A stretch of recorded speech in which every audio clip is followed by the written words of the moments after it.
우리는 살아가면서 수많은 관계를 맺고 그 안에서 기쁨과 슬픔, 사랑과 미움을 경험합니다. 그 중에서도 부모와 자식이라는 인연은 아마도 가장 깊고 애틋한 것이 아닐까 싶습니다. 내 모든 것을 내어주어도 아깝지 않은 존재, 때로는 나보다 더 소중하게 느껴지는 존재, 바로 우리의 자녀들입니다. 하지만 그 깊은 사랑은 때로 깊은 번뇌의 그림자를 드리우기도 합니다. 자식이 내 뜻대로 되지 않을 때의 속상함, 세상의 거친 풍파 속에서 힘들어하는 자식을 지켜봐야 하는 안타까움, 그리고 그 모든 걱정이 결국 나 자신을 향한 끝없는 채찍질이 될 때 우리는 묻게 됩니다. 무엇이 진정한 사랑일까? 나는 과연 좋은 부모일까? 오늘 우리는 한 어머니의 간절한 물음에서 시작하여 우리 시대 모든 부모님들이 마음속에 품고 있을 법한 고민의 실타래를 조심스럽게 풀어보고자 합니다. 자식을 향한 사랑이라는 이름 아래 우리가 놓치고 있는 것은 무엇인지, 그리고 진정한 행복과 평안에 이르기 위해 우리는 어떤 마음으로 서로를 바라보아야 하는지 지혜의 목소리에 귀를 기울여 봅니다. 3년 전이었습니다.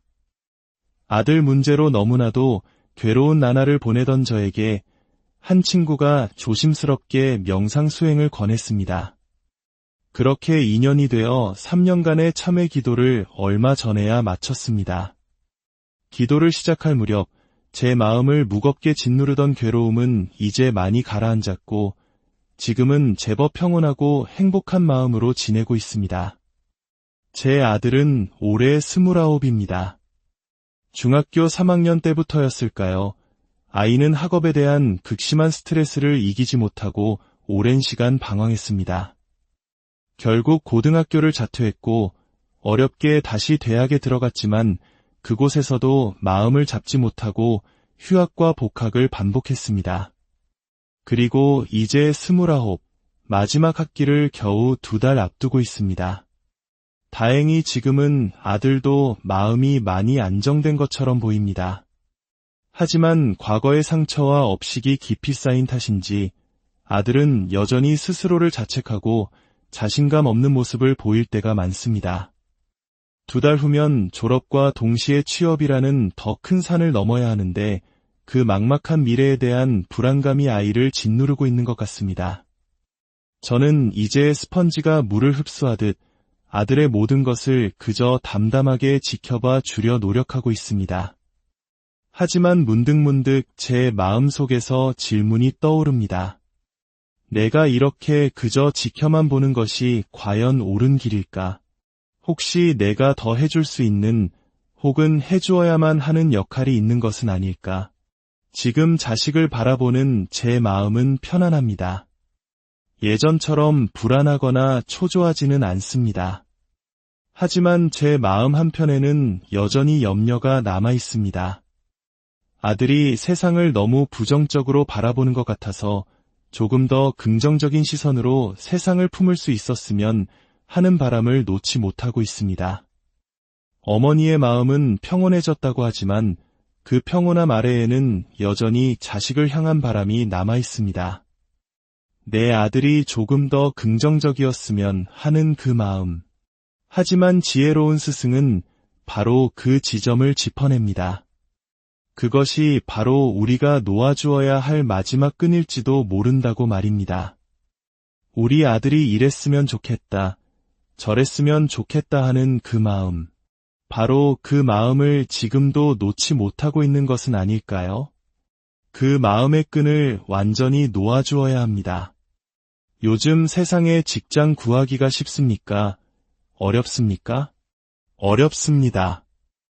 이미 직장을 가진 사람들도 자리를 지키기 어려운 시절입니다. 그러니 우리 아들이 직장을 구하는 과정에서 힘들어하고 고민하는 것은 어쩌면 당연한 일입니다.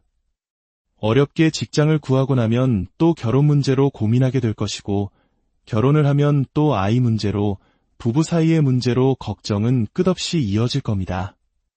우리의 걱정은 결코 마침표를 찍지 못합니다. 그렇기에 중요한 것은 지금 내 아들이 어떤 상황에 있든 그를 그저 이웃 동네의 한 건강한 청년을 바라보듯 담담하게 지켜볼 수 있느냐 하는 것입니다. 아들이 좋은 직장을 구하지 못하는 것을 당연하게 받아들여야 합니다. 지금의 시대 상황이 그렇지 않습니까? 남들보다 늦게 우여곡절 끝에 학업을 마친 아들이 어떻게 다른 사람들처럼 단번에 좋은 직장을 갖고 좋은 상대를 만나 결혼할 수 있겠습니까? 그렇게 되기를 바라는 것 자체가 부모의 과한 욕심입니다. 하지만 우리 부모들은 어떻습니까? 내 아들은 조금 부족해도 며느리는 참한 아이를 원하고 내 딸은 조금 모자라도 사위는 번듯한 사람을 바랍니다. 내 자식의 실력은 부족해도 직장은 좋은 곳에 들어가길 바랍니다. 이 앞뒤가 맞지 않는 욕심이 우리를 그리고 우리 자녀들을 괴롭게 만드는 것입니다. 오히려 우리는 반대로 생각해야 합니다.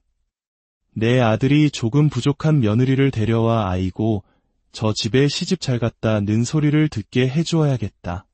내가 만약 회사를 운영한다면 조금 부족한 사람들을 채용해서 그 사장님 참 좋은 분이다 라는 말을 들어야겠다. 내가 만약 직장인이라면 월급은 좀 적게 받더라도 더 열심히 일해서 참 좋은 직원 하나 들어왔다는 칭찬을 들어야겠다. 하지만 우리는 결코 그렇게 생각하지 않습니다. 물건을 사러 가서는 100원이라도 더 깎으려 하고 물건을 팔 때는 100원이라도 더 받으려 합니다. 집을 살 때는 어떻게든 가격이 더 떨어지기만을 기다리고 팔 때는 어떻게든 더 오르기만을 바랍니다. 이런 마음으로 살아가는데 어떻게 세상이 내 뜻대로 될 수 있겠습니까? 그러니 아들에게 문제가 있다고 생각하지 마십시오.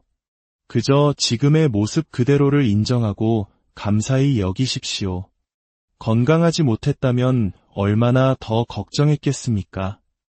이 험난한 세상에서 건강하게 제 몫을 고민하고 있다는 것만으로도 고마운 일입니다. 남들보다 늦었지만 그래도 포기하지 않고 대학 졸업을 앞두고 있지 않습니까? 부처님, 감사합니다. 우리 아들 참으로 힘들고 어려운 길을 걸어왔지만 그래도 건강하게 대학을 졸업하게 되었습니다. 감사합니다. 정말 감사합니다. 매일 이렇게 기도를 하십시오. 자식을 위한다는 명목으로 내 욕심을 채우려 하지 말고 있는 그대로의 모습을 온전히 받아들이고 감사하는 마음을 내는 것. 그것이 부모가 자식에게 줄 수 있는 가장 큰 평안입니다. 아이가 스스로 독립을 원한다면 어떻게 해야 할까요? 아직 수입도 없이 혼자 살겠다고 나서는 아이를 보면 부모의 마음은 또다시 걱정에 휩싸입니다. 하지만 진정으로 자식을 사랑한다면 우리는 때로 냉정해져야 합니다.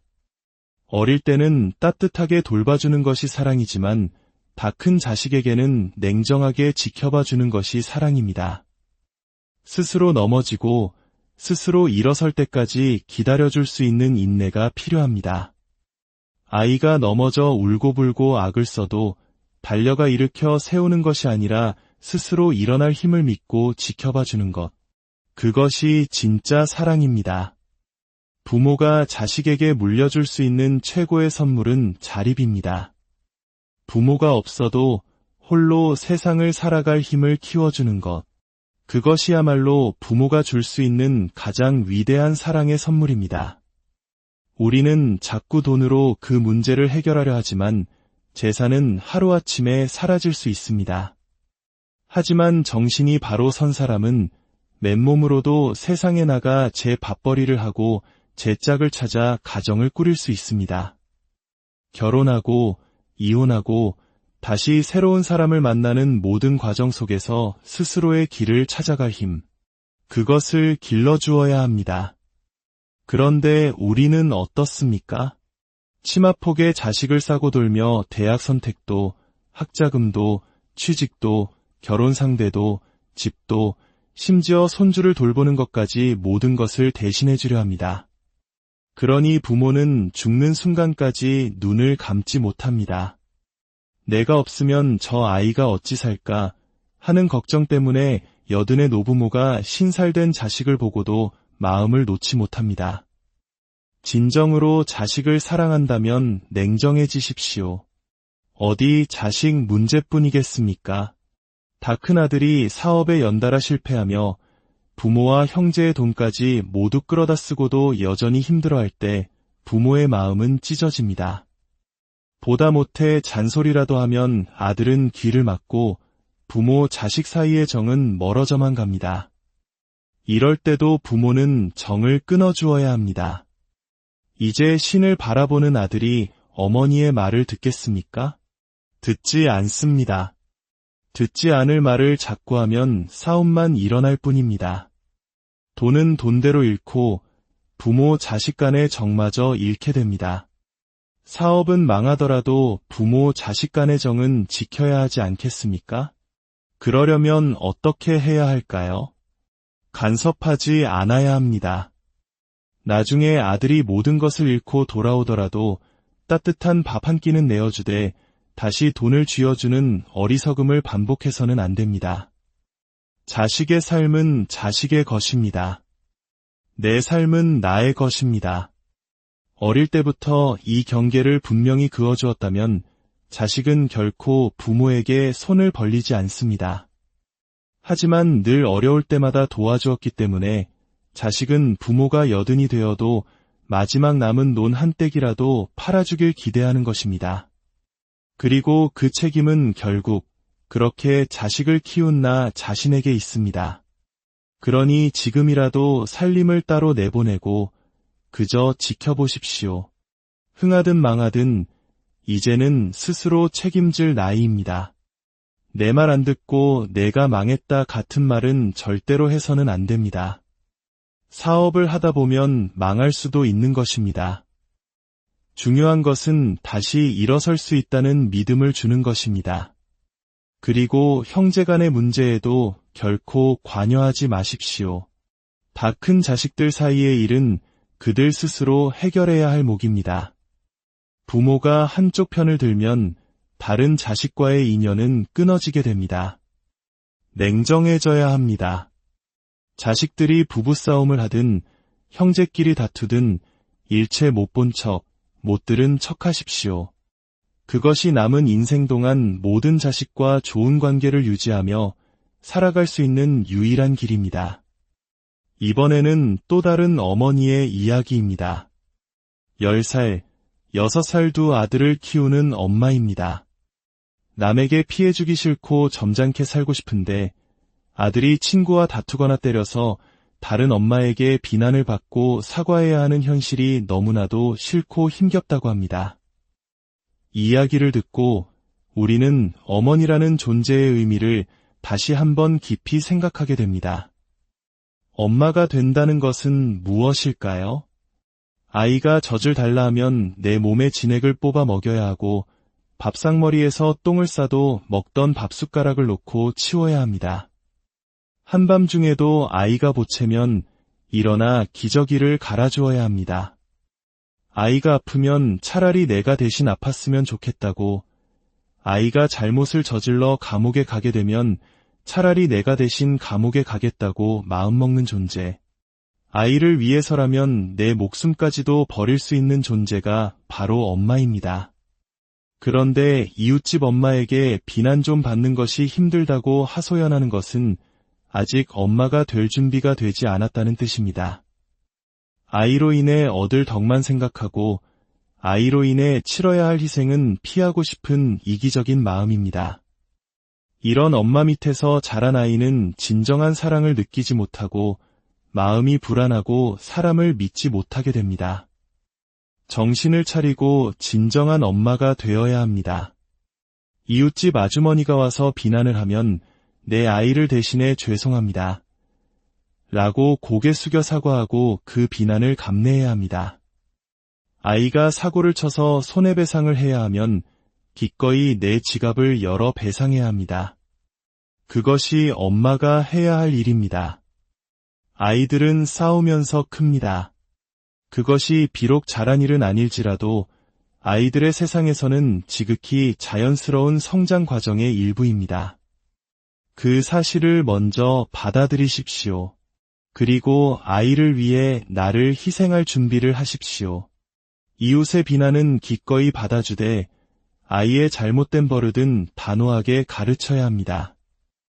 이 두 가지 사랑의 균형을 잡는 것이 바로 지혜로운 엄마의 길입니다. 오늘 우리는 여러 부모님들의 사연을 통해 자식을 향한 사랑과 번뇌의 여러 모습을 들여다보았습니다. 걱정과 욕심, 사랑과 집착, 그 경계에서 우리는 끊임없이 흔들립니다. 하지만 모든 이야기의 끝에서 우리가 발견하는 지혜는 하나로 모아집니다. 바로 놓아줌의 미학입니다. 자식을 내 소유물로 여기는 생각을 내려놓고 온전한 하나의 인격체로 존중하며 그들의 삶을 묵묵히 지켜봐주는 것. 나의 욕심과 기대를 내려놓고 그들 스스로의 힘으로 세상을 살아갈 수 있도록 믿어주는 것. 진정한 사랑은 상대를 내 뜻대로 바꾸려는 것이 아니라 상대에 있는 모습 그대로를 끌어안는 것이라고 합니다. 내 자식의 부족함, 힘겨움, 그리고 방황까지도 모두 끌어안고 그저 따뜻한 눈으로 지켜봐주는 것. 그것이 바로 우리 시대의 부모들에게 가장 필요한 지혜가 아닐까 싶습니다. 오늘 이 이야기가 여러분의 마음에 작은 울림과 평안을 우리는 살아가면서 수많은 관계를 맺고 그 안에서 기쁨과 슬픔, 사랑과 미움을 경험합니다. 그 중에서도 부모와 자식이라는 인연은 아마도 가장 깊고 애틋한 것이 아닐까 싶습니다. 내 모든 것을 내어주어도 아깝지 않은 존재, 때로는 나보다 더 소중하게 느껴지는 존재, 바로 우리의 자녀들입니다. 하지만 그 깊은 사랑은 때로 깊은 번뇌의 그림자를 드리우기도 합니다. 자식이 내 뜻대로 되지 않을 때의 속상함, 세상의 거친 풍파 속에서 힘들어하는 자식을 지켜봐야 하는 안타까움, 그리고 그 모든 걱정이 결국 나 자신을 향한 끝없는 채찍질이 될 때 우리는 묻게 됩니다. 무엇이 진정한 사랑일까? 나는 과연 좋은 부모일까? 오늘 우리는 한 어머니의 간절한 물음에서 시작하여 우리 시대 모든 부모님들이 마음속에 품고 있을 법한 고민의 실타래를 조심스럽게 풀어보고자 합니다. 자식을 향한 사랑이라는 이름 아래 우리가 놓치고 있는 것은 무엇인지, 그리고 진정한 행복과 평안에 이르기 위해 우리는 어떤 마음으로 서로를 바라보아야 하는지 지혜의 목소리에 귀를 기울여 봅니다. 3년 전이었습니다. 아들 문제로 너무나도 괴로운 나날을 보내던 저에게 한 친구가 조심스럽게 명상 수행을 권했습니다. 그렇게 2년이 되어 3년간의 참회 기도를 얼마 전에야 마쳤습니다. 기도를 시작할 무렵 제 마음을 무겁게 짓누르던 괴로움은 이제 많이 가라앉았고 지금은 제법 평온하고 행복한 마음으로 지내고 있습니다. 제 아들은 올해 29입니다.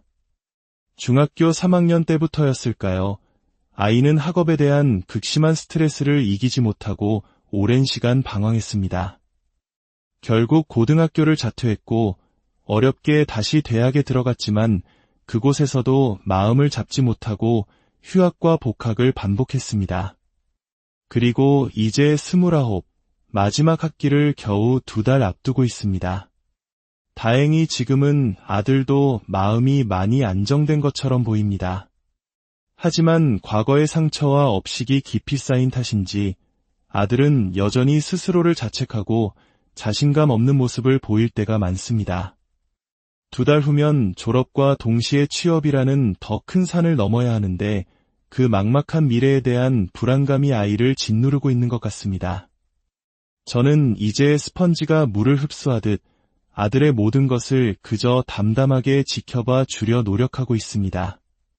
하지만 문득문득 제 마음속에서 질문이 떠오릅니다.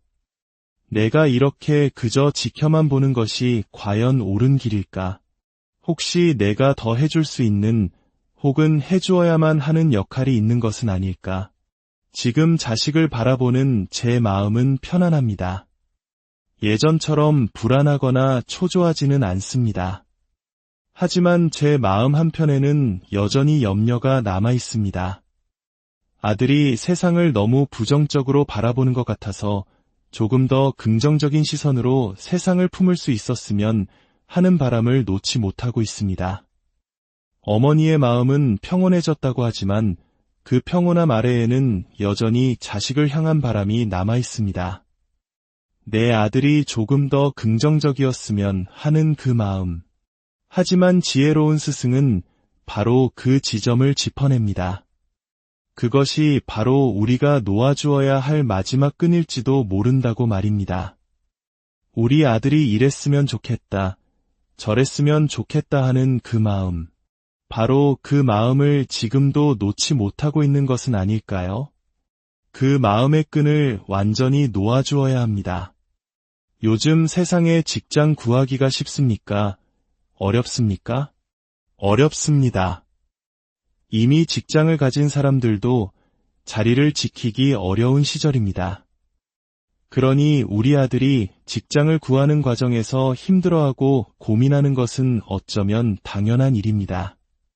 어렵게 직장을 구하고 나면 또 결혼 문제로 고민하게 될 것이고, 결혼을 하면 또 아이 문제로, 부부 사이의 문제로 걱정은 끝없이 이어질 겁니다. 우리의 걱정은 결코 마침표를 찍지 못합니다. 그렇기에 중요한 것은 지금 내 아들이 어떤 상황에 있든 그를 그저 이웃 동네의 한 건강한 청년을 바라보듯 담담하게 지켜볼 수 있느냐 하는 것입니다. 아들이 좋은 직장을 구하지 못하는 것을 당연하게 받아들여야 합니다. 지금의 시대 상황이 그렇지 않습니까? 남들보다 늦게 우여곡절 끝에 학업을 마친 아들이 어떻게 다른 사람들처럼 단번에 좋은 직장을 갖고 좋은 상대를 만나 결혼할 수 있겠습니까? 그렇게 되기를 바라는 것 자체가 부모의 과한 욕심입니다. 하지만 우리 부모들은 어떻습니까? 내 아들은 조금 부족해도 며느리는 참한 아이를 원하고 내 딸은 조금 모자라도 사위는 번듯한 사람을 바랍니다. 내 자식의 실력은 부족해도 직장은 좋은 곳에 들어가길 바랍니다. 이 앞뒤가 맞지 않는 욕심이 우리를, 그리고 우리 자녀들을 괴롭게 만드는 것입니다. 오히려 우리는 반대로 생각해야 합니다. 내 아들이 조금 부족한 며느리를 데려와 아이고 저 집에 시집 잘 갔다는 소리를 듣게 해주어야겠다. 내가 만약 회사를 운영한다면 조금 부족한 사람들을 채용해서 그 사장님 참 좋은 분이다 라는 말을 들어야겠다.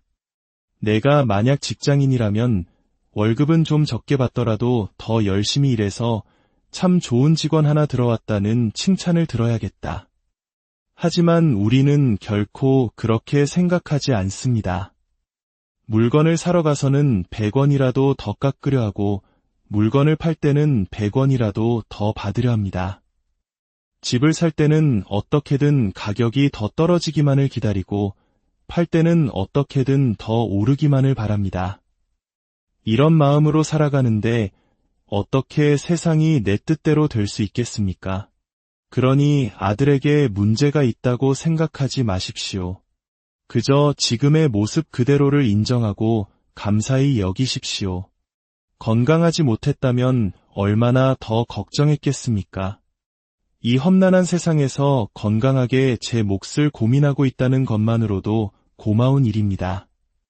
남들보다 늦었지만 그래도 포기하지 않고 대학 졸업을 앞두고 있지 않습니까? 부처님, 감사합니다. 우리 아들 참으로 힘들고 어려운 길을 걸어왔지만 그래도 건강하게 대학을 졸업하게 되었습니다. 감사합니다. 정말 감사합니다. 매일 이렇게 기도를 하십시오. 자식을 위한다는 명목으로 내 욕심을 채우려 하지 말고 있는 그대로의 모습을 온전히 받아들이고 감사하는 마음을 내는 것. 그것이 부모가 자식에게 줄 수 있는 가장 큰 평안입니다. 아이가 스스로 독립을 원한다면 어떻게 해야 할까요? 아직 수입도 없이 혼자 살겠다고 나서는 아이를 보면 부모의 마음은 또다시 걱정에 휩싸입니다. 하지만 진정으로 자식을 사랑한다면 우리는 때로 냉정해져야 합니다. 어릴 때는 따뜻하게 돌봐주는 것이 사랑이지만 다 큰 자식에게는 냉정하게 지켜봐주는 것이 사랑입니다. 스스로 넘어지고 스스로 일어설 때까지 기다려줄 수 있는 인내가 필요합니다. 아이가 넘어져 울고불고 악을 써도 달려가 일으켜 세우는 것이 아니라 스스로 일어날 힘을 믿고 지켜봐주는 것. 그것이 진짜 사랑입니다. 부모가 자식에게 물려줄 수 있는 최고의 선물은 자립입니다. 부모가 없어도 홀로 세상을 살아갈 힘을 키워주는 것. 그것이야말로 부모가 줄 수 있는 가장 위대한 사랑의 선물입니다. 우리는 자꾸 돈으로 그 문제를 해결하려 하지만 재산은 하루아침에 사라질 수 있습니다. 하지만 정신이 바로 선 사람은 맨몸으로도 세상에 나가 제 밥벌이를 하고 제 짝을 찾아 가정을 꾸릴 수 있습니다. 결혼하고 이혼하고 다시 새로운 사람을 만나는 모든 과정 속에서 스스로의 길을 찾아갈 힘, 그것을 길러주어야 합니다. 그런데 우리는 어떻습니까?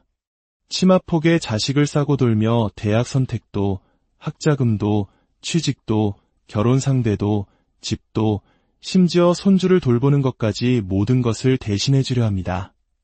그러니 부모는 죽는 순간까지 눈을 감지 못합니다. 내가 없으면 저 아이가 어찌 살까 하는 걱정 때문에 여든의 노부모가 신살된 자식을 보고도 마음을 놓지 못합니다. 진정으로 자식을 사랑한다면 냉정해지십시오. 어디 자식 문제뿐이겠습니까?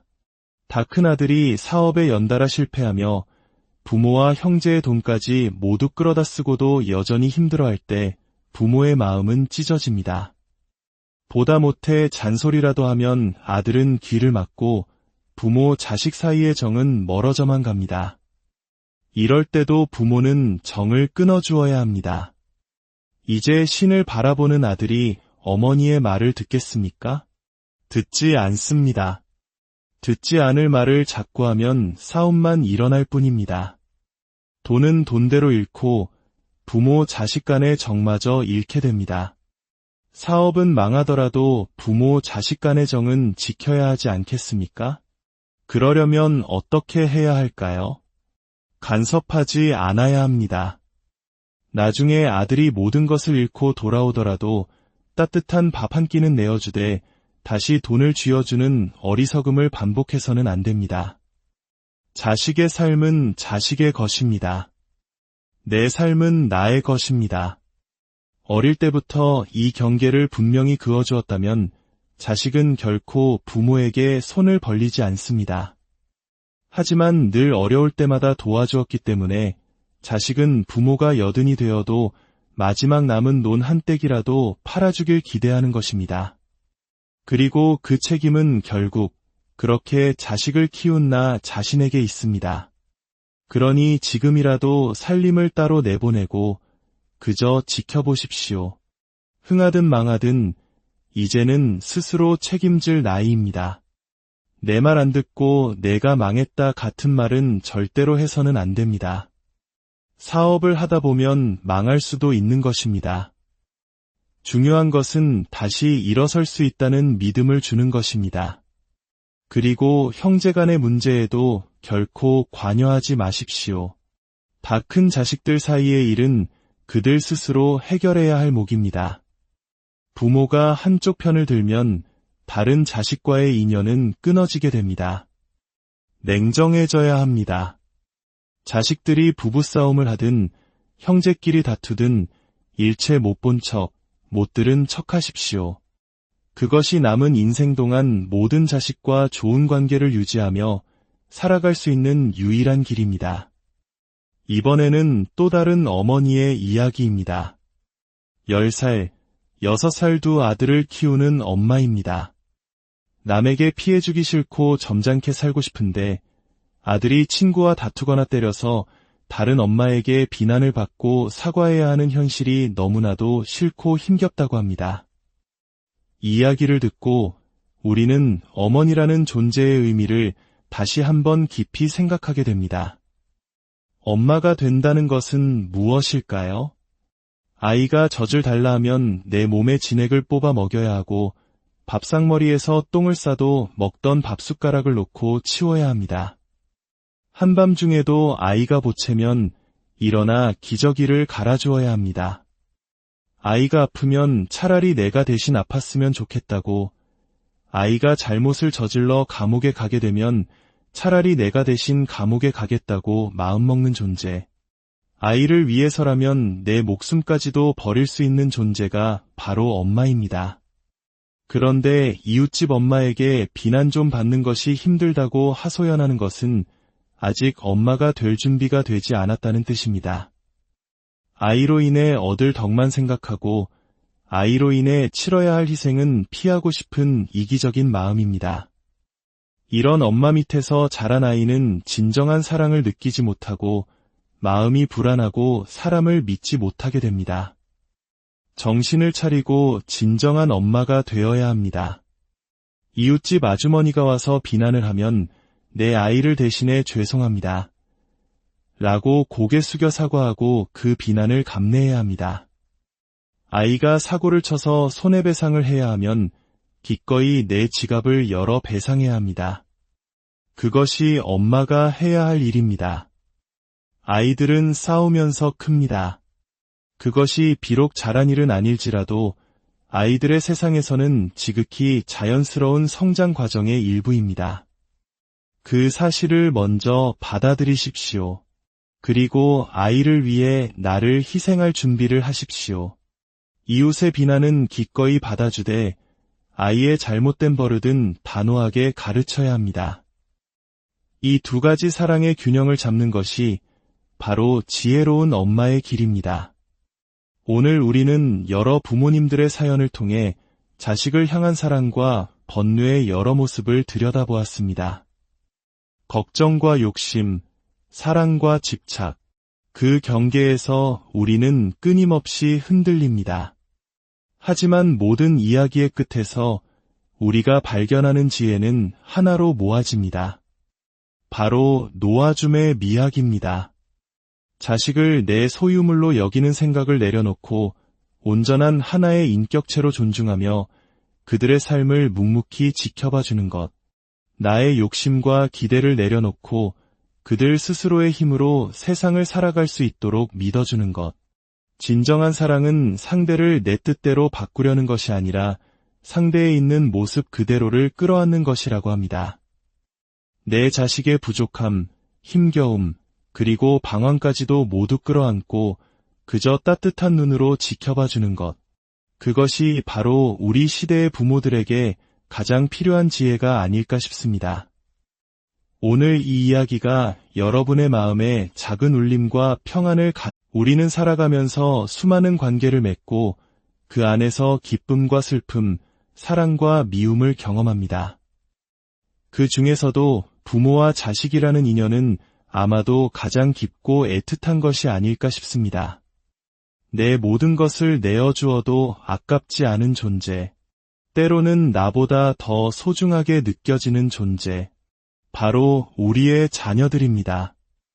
하지만 그 깊은 사랑은 때로 깊은 번뇌의 그림자를 드리우기도 합니다.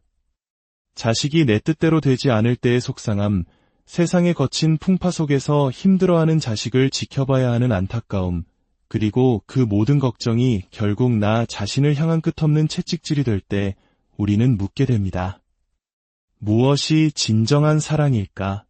나는 과연 좋은 부모일까?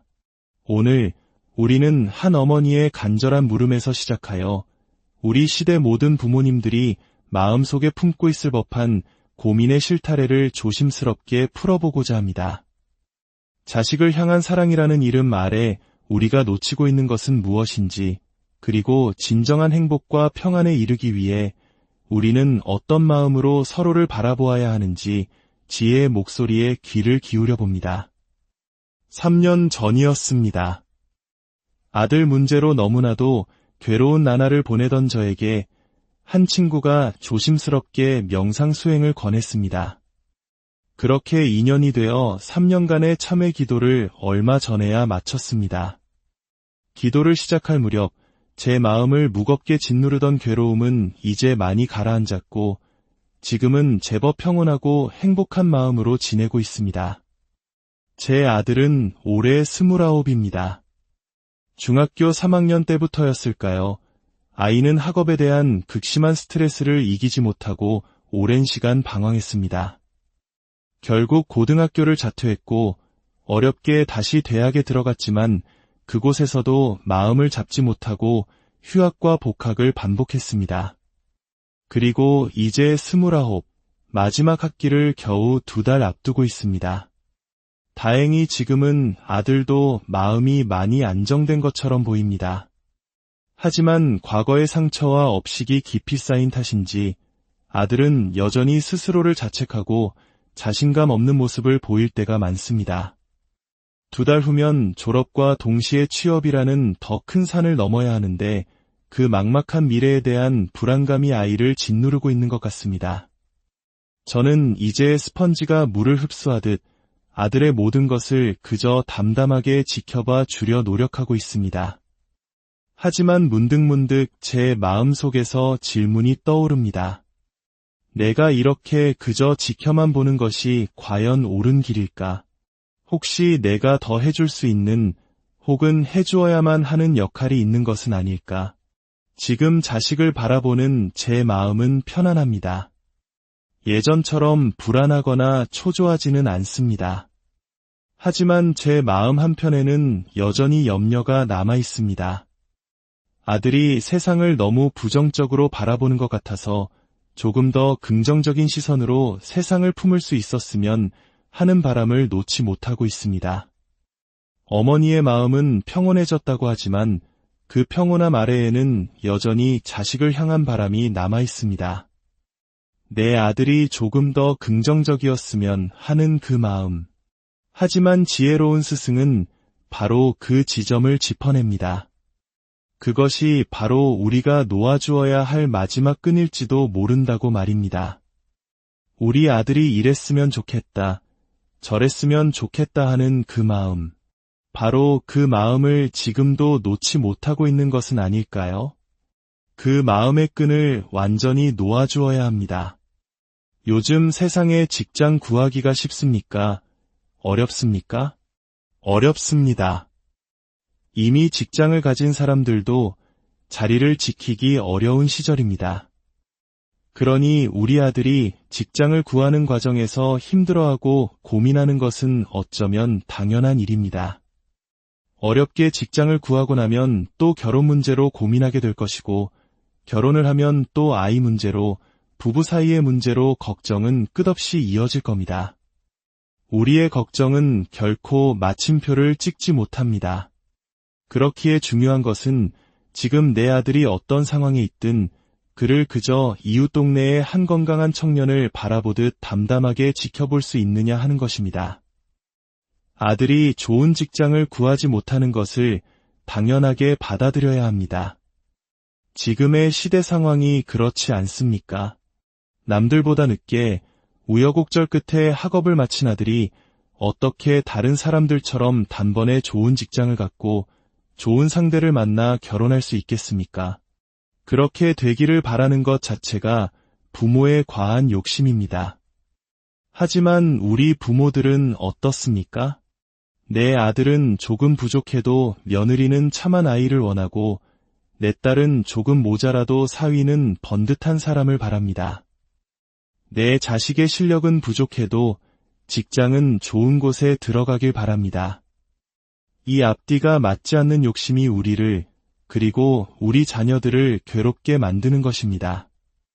오히려 우리는 반대로 생각해야 합니다. 내 아들이 조금 부족한 며느리를 데려와 아이고 저 집에 시집 잘 갔다는 소리를 듣게 해주어야겠다. 내가 만약 회사를 운영한다면 조금 부족한 사람들을 채용해서 그 사장님 참 좋은 분이다 라는 말을 들어야겠다. 내가 만약 직장인이라면 월급은 좀 적게 받더라도 더 열심히 일해서 참 좋은 직원 하나 들어왔다는 칭찬을 들어야겠다. 하지만 우리는 결코 그렇게 생각하지 않습니다. 물건을 사러 가서는 100원이라도 더 깎으려 하고 물건을 팔 때는 100원이라도 더 받으려 합니다. 집을 살 때는 어떻게든 가격이 더 떨어지기만을 기다리고 팔 때는 어떻게든 더 오르기만을 바랍니다. 이런 마음으로 살아가는데 어떻게 세상이 내 뜻대로 될 수 있겠습니까? 그러니 아들에게 문제가 있다고 생각하지 마십시오. 그저 지금의 모습 그대로를 인정하고 감사히 여기십시오. 건강하지 못했다면 얼마나 더 걱정했겠습니까? 이 험난한 세상에서 건강하게 제 몫을 고민하고 있다는 것만으로도 고마운 일입니다. 남들보다 늦었지만 그래도 포기하지 않고 대학 졸업을 앞두고 있지 않습니까? 부처님, 감사합니다. 우리 아들 참으로 힘들고 어려운 길을 걸어왔지만 그래도 건강하게 대학을 졸업하게 되었습니다. 감사합니다. 정말 감사합니다. 매일 이렇게 기도를 하십시오. 자식을 위한다는 명목으로 내 욕심을 채우려 하지 말고 있는 그대로의 모습을 온전히 받아들이고 감사하는 마음을 내는 것. 그것이 부모가 자식에게 줄 수 있는 가장 큰 평안입니다. 아이가 스스로 독립을 원한다면 어떻게 해야 할까요? 아직 수입도 없이 혼자 살겠다고 나서는 아이를 보면 부모의 마음은 또다시 걱정에 휩싸입니다. 하지만 진정으로 자식을 사랑한다면 우리는 때로 냉정해져야 합니다. 어릴 때는 따뜻하게 돌봐주는 것이 사랑이지만 다 큰 자식에게는 냉정하게 지켜봐주는 것이 사랑입니다. 스스로 넘어지고 스스로 일어설 때까지 기다려줄 수 있는 인내가 필요합니다. 아이가 넘어져 울고불고 악을 써도 달려가 일으켜 세우는 것이 아니라 스스로 일어날 힘을 믿고 지켜봐주는 것. 그것이 진짜 사랑입니다. 부모가 자식에게 물려줄 수 있는 최고의 선물은 자립입니다. 부모가 없어도 홀로 세상을 살아갈 힘을 키워주는 것. 그것이야말로 부모가 줄 수 있는 가장 위대한 사랑의 선물입니다. 우리는 자꾸 돈으로 그 문제를 해결하려 하지만 재산은 하루아침에 사라질 수 있습니다. 하지만 정신이 바로 선 사람은 맨몸으로도 세상에 나가 제 밥벌이를 하고 제 짝을 찾아 가정을 꾸릴 수 있습니다. 결혼하고 이혼하고 다시 새로운 사람을 만나는 모든 과정 속에서 스스로의 길을 찾아갈 힘, 그것을 길러주어야 합니다. 그런데 우리는 어떻습니까? 치마폭에 자식을 싸고 돌며 대학 선택도, 학자금도, 취직도, 결혼 상대도, 집도, 심지어 손주를 돌보는 것까지 모든 것을 대신해주려 합니다. 그러니 부모는 죽는 순간까지 눈을 감지 못합니다. 내가 없으면 저 아이가 어찌 살까 하는 걱정 때문에 여든의 노부모가 신살된 자식을 보고도 마음을 놓지 못합니다. 진정으로 자식을 사랑한다면 냉정해지십시오. 어디 자식 문제뿐이겠습니까? 다 큰 아들이 사업에 연달아 실패하며 부모와 형제의 돈까지 모두 끌어다 쓰고도 여전히 힘들어할 때 부모의 마음은 찢어집니다. 보다 못해 잔소리라도 하면 아들은 귀를 막고 부모 자식 사이의 정은 멀어져만 갑니다. 이럴 때도 부모는 정을 끊어주어야 합니다. 이제 신을 바라보는 아들이 어머니의 말을 듣겠습니까? 듣지 않습니다. 듣지 않을 말을 자꾸 하면 싸움만 일어날 뿐입니다. 돈은 돈대로 잃고 부모 자식 간의 정마저 잃게 됩니다. 사업은 망하더라도 부모 자식 간의 정은 지켜야 하지 않겠습니까? 그러려면 어떻게 해야 할까요? 간섭하지 않아야 합니다. 나중에 아들이 모든 것을 잃고 돌아오더라도 따뜻한 밥 한 끼는 내어주되 다시 돈을 쥐어주는 어리석음을 반복해서는 안 됩니다. 자식의 삶은 자식의 것입니다. 내 삶은 나의 것입니다. 어릴 때부터 이 경계를 분명히 그어주었다면 자식은 결코 부모에게 손을 벌리지 않습니다. 하지만 늘 어려울 때마다 도와주었기 때문에 자식은 부모가 여든이 되어도 마지막 남은 논 한 떼기라도 팔아주길 기대하는 것입니다. 그리고 그 책임은 결국 그렇게 자식을 키운 나 자신에게 있습니다. 그러니 지금이라도 살림을 따로 내보내고 그저 지켜보십시오. 흥하든 망하든 이제는 스스로 책임질 나이입니다. 내 말 안 듣고 내가 망했다 같은 말은 절대로 해서는 안 됩니다. 사업을 하다 보면 망할 수도 있는 것입니다. 중요한 것은 다시 일어설 수 있다는 믿음을 주는 것입니다. 그리고 형제간의 문제에도 결코 관여하지 마십시오. 다 큰 자식들 사이의 일은 그들 스스로 해결해야 할 몫입니다. 부모가 한쪽 편을 들면 다른 자식과의 인연은 끊어지게 됩니다. 냉정해져야 합니다. 자식들이 부부싸움을 하든 형제끼리 다투든 일체 못 본 척, 못 들은 척하십시오. 그것이 남은 인생 동안 모든 자식과 좋은 관계를 유지하며 살아갈 수 있는 유일한 길입니다. 이번에는 또 다른 어머니의 이야기입니다. 10살, 6살 두 아들을 키우는 엄마입니다. 남에게 피해주기 싫고 점잖게 살고 싶은데 아들이 친구와 다투거나 때려서 다른 엄마에게 비난을 받고 사과해야 하는 현실이 너무나도 싫고 힘겹다고 합니다. 이 이야기를 듣고 우리는 어머니라는 존재의 의미를 다시 한번 깊이 생각하게 됩니다. 엄마가 된다는 것은 무엇일까요? 아이가 젖을 달라 하면 내 몸의 진액을 뽑아 먹여야 하고 밥상머리에서 똥을 싸도 먹던 밥숟가락을 놓고 치워야 합니다. 한밤중에도 아이가 보채면 일어나 기저귀를 갈아주어야 합니다. 아이가 아프면 차라리 내가 대신 아팠으면 좋겠다고, 아이가 잘못을 저질러 감옥에 가게 되면 차라리 내가 대신 감옥에 가겠다고 마음먹는 존재.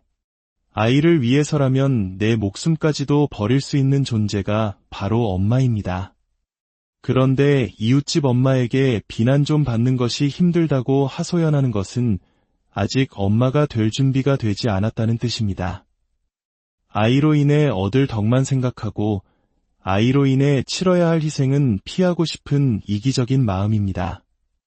이런 엄마 밑에서 자란 아이는 진정한 사랑을 느끼지 못하고 마음이 불안하고 사람을 믿지 못하게 됩니다. 정신을 차리고 진정한 엄마가 되어야 합니다. 이웃집 아주머니가 와서 비난을 하면 내 아이를 대신해 죄송합니다. 라고 고개 숙여 사과하고 그 비난을 감내해야 합니다. 아이가 사고를 쳐서 손해배상을 해야 하면 기꺼이 내 지갑을 열어 배상해야 합니다. 그것이 엄마가 해야 할 일입니다. 아이들은 싸우면서 큽니다. 그것이 비록 잘한 일은 아닐지라도 아이들의 세상에서는 지극히 자연스러운 성장 과정의 일부입니다. 그 사실을 먼저 받아들이십시오. 그리고 아이를 위해 나를 희생할 준비를 하십시오. 이웃의 비난은 기꺼이 받아주되 아이의 잘못된 버릇은 단호하게 가르쳐야 합니다. 이 두 가지 사랑의 균형을 잡는 것이 바로 지혜로운 엄마의 길입니다. 오늘 우리는 여러 부모님들의 사연을 통해 자식을 향한 사랑과 번뇌의 여러 모습을 들여다보았습니다. 걱정과 욕심, 사랑과 집착, 그 경계에서 우리는 끊임없이 흔들립니다. 하지만 모든 이야기의 끝에서 우리가 발견하는 지혜는 하나로 모아집니다. 바로 놓아줌의 미학입니다. 자식을 내 소유물로 여기는 생각을 내려놓고 온전한 하나의 인격체로 존중하며 그들의 삶을 묵묵히 지켜봐주는 것. 나의 욕심과 기대를 내려놓고 그들 스스로의 힘으로 세상을 살아갈 수 있도록 믿어주는 것. 진정한 사랑은 상대를 내 뜻대로 바꾸려는 것이 아니라 상대에 있는 모습 그대로를 끌어안는 것이라고 합니다. 내 자식의 부족함, 힘겨움, 그리고 방황까지도 모두 끌어안고 그저 따뜻한 눈으로 지켜봐주는 것. 그것이 바로 우리 시대의 부모들에게 가장 필요한 지혜가 아닐까 싶습니다. 오늘 이 이야기가 여러분의 마음에 작은 울림과 평안을 우리는 살아가면서 수많은 관계를 맺고 그 안에서 기쁨과 슬픔, 사랑과 미움을 경험합니다. 그 중에서도 부모와 자식이라는 인연은 아마도 가장 깊고 애틋한 것이 아닐까 싶습니다. 내 모든 것을 내어주어도 아깝지 않은 존재, 때로는 나보다 더 소중하게 느껴지는 존재, 바로 우리의 자녀들입니다. 하지만 그 깊은 사랑은 때로 깊은 번뇌의 그림자를 드리우기도 합니다. 자식이 내 뜻대로 되지 않을 때의 속상함, 세상의 거친 풍파 속에서 힘들어하는 자식을 지켜봐야 하는 안타까움, 그리고 그 모든 걱정이 결국 나 자신을 향한 끝없는 채찍질이 될 때 우리는 묻게 됩니다. 무엇이 진정한 사랑일까? 나는 과연 좋은 부모일까? 오늘 우리는 한 어머니의 간절한 물음에서 시작하여 우리 시대 모든 부모님들이 마음속에 품고 있을 법한 고민의 실타래를 조심스럽게 풀어보고자 합니다. 자식을 향한 사랑이라는 이름 아래 우리가 놓치고 있는 것은 무엇인지, 그리고 진정한 행복과 평안에 이르기 위해 우리는 어떤 마음으로 서로를 바라보아야 하는지 지혜의 목소리에 귀를 기울여 봅니다. 3년 전이었습니다. 아들 문제로 너무나도 괴로운 나날을 보내던 저에게 한 친구가 조심스럽게 명상 수행을 권했습니다. 그렇게 2년이 되어 3년간의 참회 기도를 얼마 전에야 마쳤습니다. 기도를 시작할 무렵 제 마음을 무겁게 짓누르던 괴로움은 이제 많이 가라앉았고 지금은 제법 평온하고 행복한 마음으로 지내고 있습니다. 제 아들은 올해 29입니다. 중학교 3학년 때부터였을까요? 아이는 학업에 대한 극심한 스트레스를 이기지 못하고 오랜 시간 방황했습니다. 결국 고등학교를 자퇴했고 어렵게 다시 대학에 들어갔지만 그곳에서도 마음을 잡지 못하고 휴학과 복학을 반복했습니다. 그리고 이제 29, 마지막 학기를 겨우 2달 앞두고 있습니다. 다행히 지금은 아들도 마음이 많이 안정된 것처럼 보입니다. 하지만 과거의 상처와 업식이 깊이 쌓인 탓인지 아들은 여전히 스스로를 자책하고 자신감 없는 모습을 보일 때가 많습니다. 2달 후면 졸업과 동시에 취업이라는 더 큰 산을 넘어야 하는데 그 막막한 미래에 대한 불안감이 아이를 짓누르고 있는 것 같습니다. 저는 이제 스펀지가 물을 흡수하듯 아들의 모든 것을 그저 담담하게 지켜봐 주려 노력하고 있습니다. 하지만 문득문득 제 마음속에서 질문이 떠오릅니다. 내가 이렇게 그저 지켜만 보는 것이 과연 옳은 길일까? 혹시 내가 더 해줄 수 있는 혹은 해주어야만 하는 역할이 있는 것은 아닐까? 지금 자식을 바라보는 제 마음은 편안합니다. 예전처럼 불안하거나 초조하지는 않습니다. 하지만 제 마음 한편에는 여전히 염려가 남아 있습니다. 아들이 세상을 너무 부정적으로 바라보는 것 같아서 조금 더 긍정적인 시선으로 세상을 품을 수 있었으면 하는 바람을 놓지 못하고 있습니다. 어머니의 마음은 평온해졌다고 하지만 그 평온함 아래에는 여전히 자식을 향한 바람이 남아 있습니다. 내 아들이 조금 더 긍정적이었으면 하는 그 마음. 하지만 지혜로운 스승은 바로 그 지점을 짚어냅니다. 그것이 바로 우리가 놓아주어야 할 마지막 끈일지도 모른다고 말입니다. 우리 아들이 이랬으면 좋겠다, 저랬으면 좋겠다 하는 그 마음. 바로 그 마음을 지금도 놓지 못하고 있는 것은 아닐까요? 그 마음의 끈을 완전히 놓아주어야 합니다. 요즘 세상에 직장 구하기가 쉽습니까? 어렵습니까? 어렵습니다. 이미 직장을 가진 사람들도 자리를 지키기 어려운 시절입니다. 그러니 우리 아들이 직장을 구하는 과정에서 힘들어하고 고민하는 것은 어쩌면 당연한 일입니다. 어렵게 직장을 구하고 나면 또 결혼 문제로 고민하게 될 것이고, 결혼을 하면 또 아이 문제로, 부부 사이의 문제로 걱정은 끝없이 이어질 겁니다. 우리의 걱정은 결코 마침표를 찍지 못합니다. 그렇기에 중요한 것은 지금 내 아들이 어떤 상황에 있든 그를 그저 이웃 동네의 한 건강한 청년을 바라보듯 담담하게 지켜볼 수 있느냐 하는 것입니다. 아들이 좋은 직장을 구하지 못하는 것을 당연하게 받아들여야 합니다. 지금의 시대 상황이 그렇지 않습니까? 남들보다 늦게 우여곡절 끝에 학업을 마친 아들이 어떻게 다른 사람들처럼 단번에 좋은 직장을 갖고 좋은 상대를 만나 결혼할 수 있겠습니까? 그렇게 되기를 바라는 것 자체가 부모의 과한 욕심입니다. 하지만 우리 부모들은 어떻습니까? 내 아들은 조금 부족해도 며느리는 참한 아이를 원하고 내 딸은 조금 모자라도 사위는 번듯한 사람을 바랍니다. 내 자식의 실력은 부족해도 직장은 좋은 곳에 들어가길 바랍니다. 이 앞뒤가 맞지 않는 욕심이 우리를 그리고 우리 자녀들을 괴롭게 만드는 것입니다. 오히려 우리는 반대로 생각해야 합니다. 내 아들이 조금 부족한 며느리를 데려와 아이고 저 집에 시집 잘 갔다는 소리를 듣게 해주어야겠다. 내가 만약 회사를 운영한다면 조금 부족한 사람들을 채용해서 그 사장님 참 좋은 분이다 라는 말을 들어야겠다.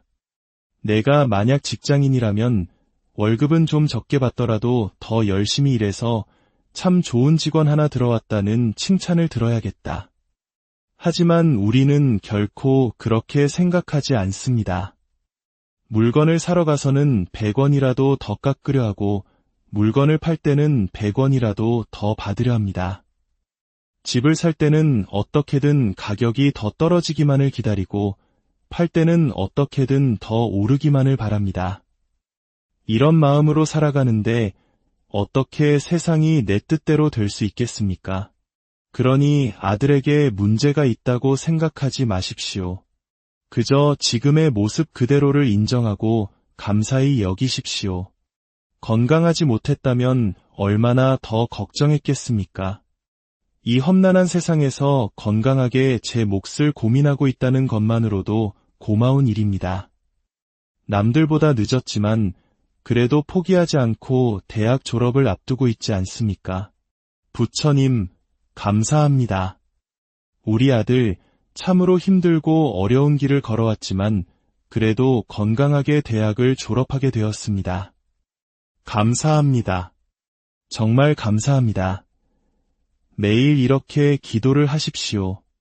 자식을 위한다는 명목으로 내 욕심을 채우려 하지 말고 있는 그대로의 모습을 온전히 받아들이고 감사하는 마음을 내는 것. 그것이 부모가 자식에게 줄 수 있는 가장 큰 평안입니다. 아이가 스스로 독립을 원한다면 어떻게 해야 할까요? 아직 수입도 없이 혼자 살겠다고 나서는 아이를 보면 부모의 마음은 또다시 걱정에 휩싸입니다. 하지만 진정으로 자식을 사랑한다면 우리는 때로 냉정해져야 합니다. 어릴 때는 따뜻하게 돌봐주는 것이 사랑이지만 다 큰 자식에게는 냉정하게 지켜봐주는 것이 사랑입니다. 스스로 넘어지고 스스로 일어설 때까지 기다려줄 수 있는 인내가 필요합니다. 아이가 넘어져 울고불고 악을 써도 달려가 일으켜 세우는 것이 아니라 스스로 일어날 힘을 믿고 지켜봐주는 것. 그것이 진짜 사랑입니다. 부모가 자식에게 물려줄 수 있는 최고의 선물은 자립입니다. 부모가 없어도 홀로 세상을 살아갈 힘을 키워주는 것. 그것이야말로 부모가 줄 수 있는 가장 위대한 사랑의 선물입니다. 우리는 자꾸 돈으로 그 문제를 해결하려 하지만 재산은 하루아침에 사라질 수 있습니다. 하지만 정신이 바로 선 사람은 맨몸으로도 세상에 나가 제 밥벌이를 하고 제 짝을 찾아 가정을 꾸릴 수 있습니다. 결혼하고 이혼하고 다시 새로운 사람을 만나는 모든 과정 속에서 스스로의 길을 찾아갈 힘, 그것을 길러주어야 합니다. 그런데 우리는 어떻습니까? 치마폭에 자식을 싸고 돌며 대학 선택도, 학자금도, 취직도, 결혼 상대도, 집도, 심지어 손주를 돌보는 것까지 모든 것을 대신해 주려 합니다. 그러니 부모는 죽는 순간까지 눈을 감지 못합니다. 내가 없으면 저 아이가 어찌 살까 하는 걱정 때문에 여든의 노부모가 신살된 자식을 보고도 마음을 놓지 못합니다. 진정으로 자식을 사랑한다면 냉정해지십시오.